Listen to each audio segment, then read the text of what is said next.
welcome back to another video. My name is Jan Kilstra and we are a dairy farm in Saskatchewan, Canada. We milk about 350 cows. We're going to be chopping fall rye today. We did a few days of that ourselves with our own chopper. That proved to be a little bit difficult, so just the crop was too heavy. It was doing about 11 tons an acre, and we figured to finish it off we'd call in the big guns and get a custom outfit to chop the rest. So this showed up yesterday. It is a Kloss Jaguar 960. You'll see a sticker on the side that says CNH Ag, and that is for Cam and Herke. So those are two buddies of mine. They bought some equipment last year and started their own custom outfit. So they're gonna be chopping the rest of that fall rye for us. I'm gonna do my best to get some shots of this going in the field today, but I will be on the pile as well. So we're gonna run the case loader with the duals. You can see it behind me there on the pile, as well as the MX285, and that's what I'm gonna be in. Just going up and down that pile, helping pack the silage, because this chopper, it's gonna put up feed quite a bit quicker than what we're used to, and I think we're gonna need some more packing power on the pile. If you're new to dairy farming videos, the reason why we chop feed, put it under plastic, is so that the feed, once it is chopped, it'll ferment underneath that plastic when it is starved of oxygen, and then it stays fresh for the next 365 days. Common question I get is, how long will it stay good underneath that plastic? It'll stay good for up to 5 years, maybe even longer. You just got to do a good job of making sure there's no holes in your plastic, because as soon as oxygen touches that fermented feed, it's going to start to rot. So keep birds, keep the critters off of those piles, and they'll last for a very, very long time. Anyway, I'm looking forward to today to see this custom harvester going in our fields, and yeah, hopefully finish off this fall rye. It's been a drag. I think we started the first cut of alfalfa 2.5 weeks ago, maybe 3 weeks ago, and we've been getting rain. We've been pretty good for breakdowns, but just haven't been able to get the crop in as quickly as we wanted. Also, because it's been a good crop, we've been getting lots of rain, but the rain slows you down when you're trying to harvest. So we just want to get it done. That's why we called these guys. And we're going to be going with 2 of our trucks. Dennis is going to be showing up, and they also brought one of their own trucks out. So yeah, the feed should be flying off the field into the pile. I'm a little bit nervous, not gonna lie, about keeping up with that chopper, because it's a beast. But we will see how it goes. There's only one way to find out, right? We're out in the field right now. This is the crop. It is fall rye. It's incredibly tall. I've been showing updates the entire year, kind of it growing. So this stuff, it's over 6 feet tall on average, and there's spots where plants are hitting 7 feet. The tallest plant I measured was 7 foot 2.5 inches. So stuff is tall, still super green. You can see it's mostly just stem, and it's not gonna be the highest feed quality in the world, but it's gonna make good dry cow feed and good heifer feed. So that is the goal of this. We're cutting it with the haybind header on the swather. It's laying down a pretty decent swath, but then we're putting 2 in 1 with our Kloss rake, and that's just to try and speed things up for that chopper so we can get done quicker. And I believe that chopper should be able to handle it. We were going pretty slow on just the single swath, so yeah, putting 2 in 1, that's a lot of feed going through a chopper at one time.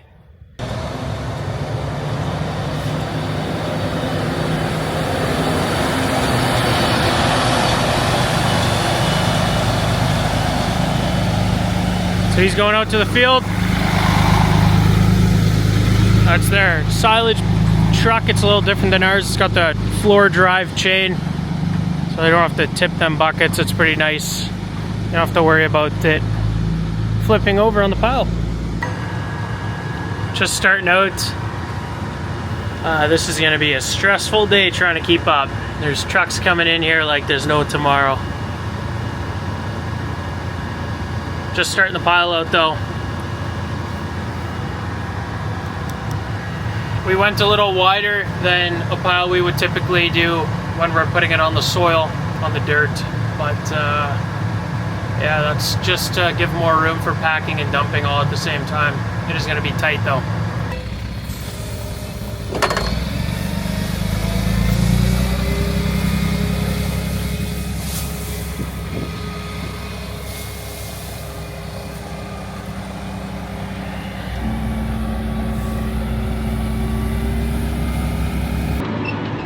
I hopped in the truck with Dennis, you guys know him, and I'm gonna go jump in the chopper, see what it's like in the SP. What's it like chopping or trucking for that chopper? It's quick. A little quicker than I am? Yeah, like almost double. That's unreal. Yeah. I guess it makes sense though. We don't even have time to wait. No? No. Oh. Look, there's the other guy. Oh, for you, man. I know! No brakes!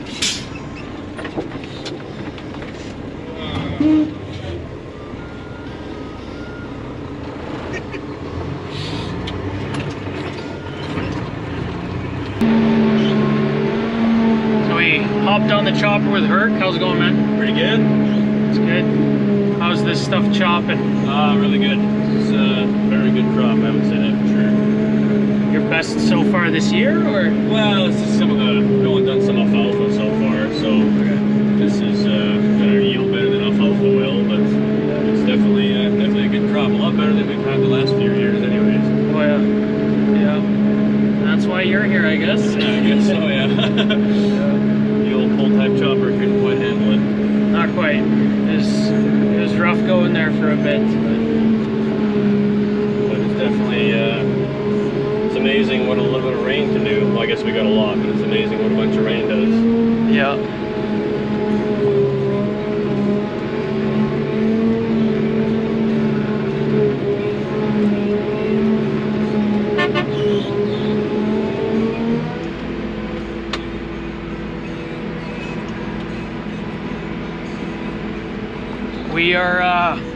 We're struggling at the pile, I'll say that for sure. It's just a small chopper. Just a small chopper. Oh yeah.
doing a bit of a routine here on the pile. We've got it broken up into thirds.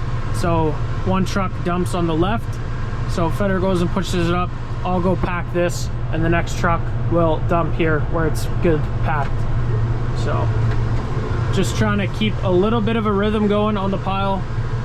My biggest worry right now with having this much equipment rolling around is something running into something else, which we've actually done here before. Unfortunately, one year the case loader backed into a truck.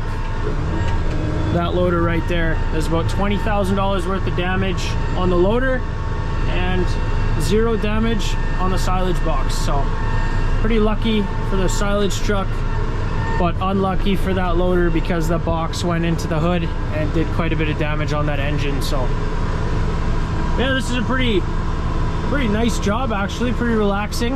I'd say it's definitely less stressful than chopping the silage. Him, on the other hand, I think he's got it pretty rough. It is tough to keep up with a truck every 3 to 4 minutes, it's looking like. So yeah, we're just having fun, trying to pack every square inch of this pile. That's the most important thing while you're packing silage. Number one is squish all the oxygen out of this forage, and that's going to allow it to ferment properly. And you're going to get higher quality feed, and higher quality feed means happier cows. Happier cows means more milk, and that's what every dairy farmer wants. More milk, more efficient. So yeah, pack all the oxygen out, just drive back and forth all day long. I'm having a lot of fun on the pile.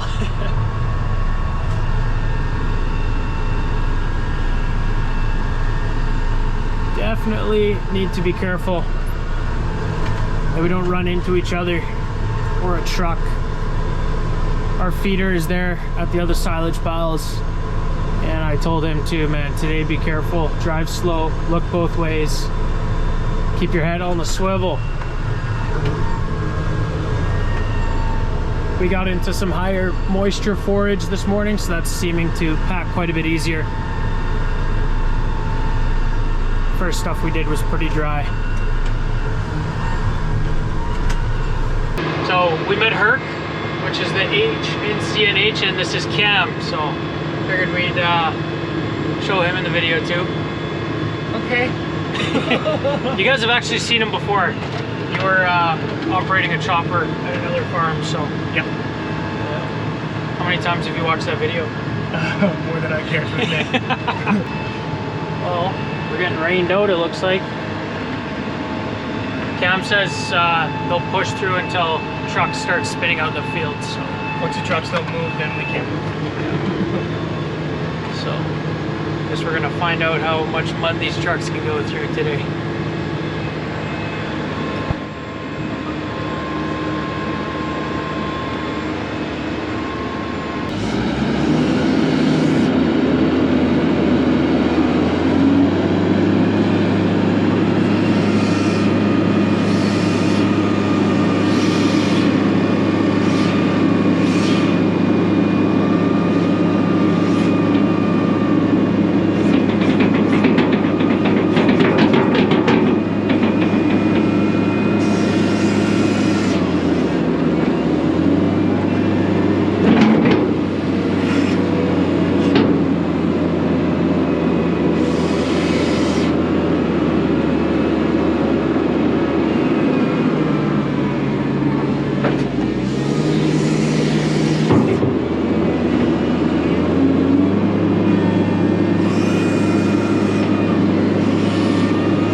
about 6:30 in the evening now. We just had supper.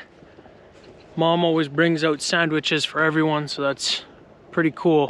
But we're gonna shut her down for today. The crop is getting a little bit too wet, and you don't want that. You want to put the silage in the pile at no more than 70% usually. So it's at 73% moisture, and we're slowly gaining on what was cut. Some of the stuff was already cut today still, so it's only gonna get wetter and wetter the more we chop. So we're just gonna let it dry.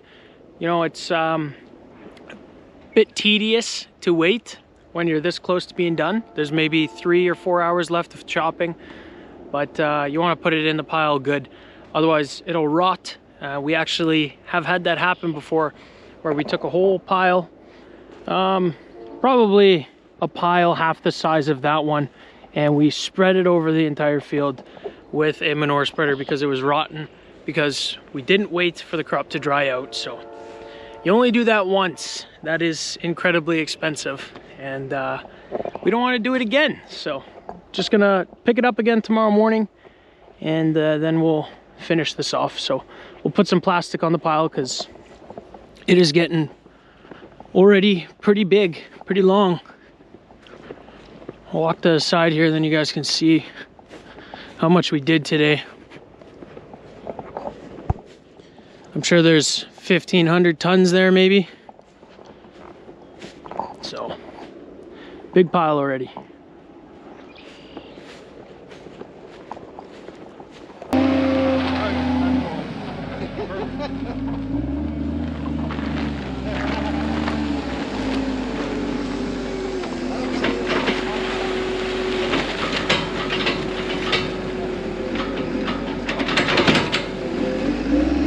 Dad's in a loader.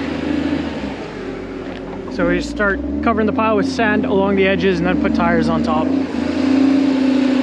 an airtight seal like that.